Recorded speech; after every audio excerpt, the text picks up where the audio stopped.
All right, Larry Krueger from the Pig and a Pickle Krug Show with a little 49er video on this Friday. A lot of late breaking news, very interesting things. We'll hit that coming up next. Of course, we're brought to you by Pig and a Pickle, the best barbecue in all of Northern California. Check them out in Emeryville and Corte Madera. I love the brisket and the brisket chili, but it's all great. Go say hi to Damon and Mary. Tell them that Larry Krueger sent you. And this video is also brought to you by Mojo Fantasy. I'm loving Mojo Fantasy. Check that link in the description. Use the promo code Krug, K-R-U-E-G, and they will match you up to your first $100. Well, a lot of interesting things going on in 49er land.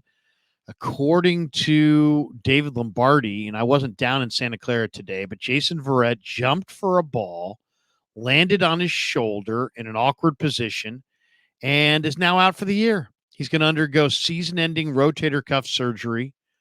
The plan was to play him a lot on Sunday against the Rams, but this is his sixth season-ending injury in the NFL. And wow, I don't know what to say about Jason Verrett at this point. It's just sad. It's really sad. Dave says that Shanahan said that he hopes that Verrett stays around the facility for the rest of the season as he rehabs. He's been an inspiration to the Niner younger players for his resilience in returning from so many injuries, and the franchise believes he provides notable value off the field. Yeah, this is a tough one. This is a real tough one. Jason Verrett has blown out 2 ACLs, 2 different Achilles injuries, and a labrum tear, and now a rotator cuff. It's just sad. It's just really sad. And he's as respected as any guy in the room. He's 32 at this point. He was a first-round draft choice out of TCU. He's a 5'10", 185-pound player. He's always been kind of a smaller guy. He's a Bay Area kid. He's from Fairfield. I talked to him a few weeks ago at his locker, and he was hoping to get back and help this team. When he came for his workout, there were so many players that were so much were invested in his story that like 7 or 8 veterans went out and watched his workout, on the field. And it's just the whole thing is just very, very sad. I mean, he came into the league in 2014 with San Diego, played with the Chargers 2014, 2015, 2016, and then 2017, and then has been with the Niners 2019, 2020, 2021, and now here we are in 2023. And I got to think this is the end of the road. The end of the road for Verrett. It's really sad. He's only had 2 seasons where he played over 10 games. He played over 10 games in 2015. He played 14 games, and he played 13 games in 2020 at the age of 30 with the 49ers. And, the thing about Jason Verrett that's so interesting is that, he's always had these incredible feet, like the greatest feet ever for corner. He's like a textbook how to move your feet as a corner. Very gifted player. This is a kid who's a self-made guy. He graduated from high school with no college scholarship offers. Went to Santa Rosa Junior College, Santa Rosa JC. Was an all-conference player in 2010 at Santa Rosa JC. 3-star recruit. Then he went to TCU and had a team leading 6 interceptions. He was first team All Big 12. And, he went to the combine in Indy his year coming out of college and competed in all the drills. And it's, always had great numbers. This guy really was in some ways just the prototype. I mean, great feet, great speed. And then on the bench, he was a strong guy. He had 19 reps on the bench. And he did that with a torn labrum in his shoulder. So, he did some private workouts for teams, Panthers, Steelers, Texans, Cardinals, Jets, Rams. And, amazingly, the Chargers took him with the 25th pick in round 1 in the 2014 draft, just based on his on his footwork and his upside potential. And he was a Pro Bowler in 2015. I mean, he was an All-American at TCU. He was the Big 12 Defensive Player of the Year in 2013. He was a two-time All Big 12 player. And then he made a Pro Bowl in the NFL, 2015 Pro Bowl. He ran 4.38 coming out of college with a 1.50 10-yard split. I mean, just a great athlete. Great athlete. 19 reps, as I said, of 225, which is a huge, huge number for a corner. And it's just like every year, every single year, there has been something where he's just battled, to get on the field. And he was with the Texans earlier this year. They signed him to their practice squad. They released him. I think he asked for his release in November, probably with the idea that he was going to come home and play for the Niners and go for a ring. And it's never going to happen. It's his year's done. His career's probably done. It's just sad. It's just sad more than anything else. So I feel for JV. The players love him. The fans love him.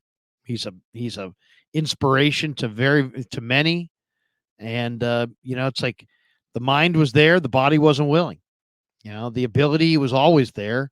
He had unbelievable gifts to play the cornerback position. His movement ability, his ability to mirror wide receivers up and down the field, just amazing, just amazing. And his body just wouldn't hold up. Just really sad because this guy could have had several Pro Bowls, borderline Hall of Fame talent, and he just couldn't stay on the field. So I wish him well. Shanahan says he hopes he sticks around the facility, and I hope he does as well. You look at that Niner DB room, there's not a guy in that room that doesn't really respect Jason Verrett. And that's what makes this all the more difficult. And in some ways, when you look at that Niner DB room, you got a lot of young players there. Demo Lenore, Ambry Thomas, even Mooney Ward's a young guy. Samuel Womack, Darrell Luter. You got a lot of young DBs in that room, and they all looked up to the man they called JV, Jason Verrett. To me, if there's one thing that should be learned from this is that, man, the Niners have to commit to going with Sammy Womack and Darrell Luter Jr. Womack, great athlete, very productive player. Talked to him yesterday. He's ready to contribute. He's made a big contribution already on special teams. Luter's got great size. He's a rookie 5th-round pick out of South Alabama. Played a lot of press man corner. If the Niners are going to win the Super Bowl this year, they're going to have to get some solid play out of some young DBs. Womack, Jair Brown, Ambry Thomas, Darrell Luter, Demo Lenore. Those 5 young DBs. There's the cavalry is not coming. There's nobody there that's going to ride in and save the day. They're going to have to lean on their young guys. And if Womack and Luter and Lenore and Ambry and Jair, if these guys play to a really high level and they're all capable, really good group of players. 5 outstanding young players. Jair was a 3rd-round pick. Ambry was a 3rd-round pick. Lenore and Womack were 5th-round picks. Luter was a 5th-round pick. So we're talking about, 3rd and 5th-round picks. But all those guys can flat out play. And now they're going to have to. They're going to have to. They're going to have to step up in their moment, and they're going to have to play with poise down the field. So that's the first note today. John Lynch also went on the radio, said that Trent Williams will be out for Week 18. They're not going to risk it, nor should they. They're not going to put Trent out there. Let him rest. Jalen Moore was bouncing around the locker room yesterday. He had been coming out of the concussion protocol.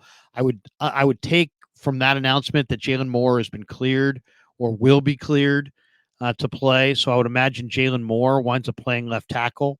The backups here, you got Jalen Moore. Obviously, Trent out. Banks is going to play left guard. Brendel's your center.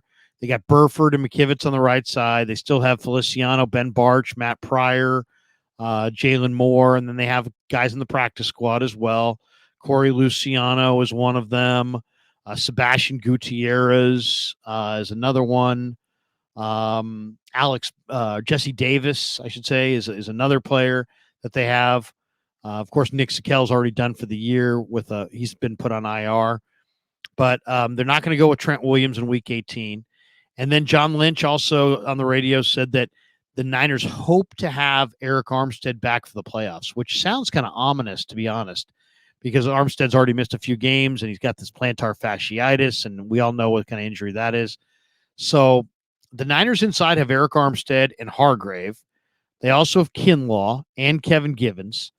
Luckily, Sebastian Joseph Day was plucked off the street. He's a really explosive player. I was talking to Kinlaw yesterday about Sebastian Joseph Day, and Joseph Day had been playing in a two-gap scheme, and now, the Niners scheme on the D line is more of a one-gap, get up the field, penetrate scheme. It's not the easiest thing, but Javon thought that Sebastian Joseph Day would make an impact just because he's like, man, he's really explosive. He's really explosive and gets off blocks and has explosive movements. So there's also T.Y. McGill, who can absolutely play. And I have no problem leaning on significant snaps from T.Y. McGill. So 49ers are fortified there. But when you hear John Lynch say they hope to have Eric Armstead back, that is a little, I wish he'd said, he's definitely going to be back because the Niners need Armstead. I get the feeling that Armstead's got a game or two left in his body this year. So they're going to probably hold off. And, if they can get by maybe even one playoff game, maybe they'll play him in the NFC Championship game and then the Super Bowl. There's only 3 games left for the 49ers, the divisional round, the NFC title game, and the Super Bowl. So maybe if he's got 2 games left, they'll play him in the NFC title game. If they feel like he's got 3 games left, they'll put him in the divisional round. If they feel like he has 1 game left, they might hold him off until Super Bowl Sunday. But Eric Armstead is a significant player on the 49er defense against the run and the pass. And I think they have to have him to win this whole thing. All right, that does it for the video. Thanks to Pig and a Pickle for being the title sponsor of the Krug Show. Thanks to Mojo Fantasy for sponsoring this video. Thanks to all you guys for supporting the Krug Show on YouTube.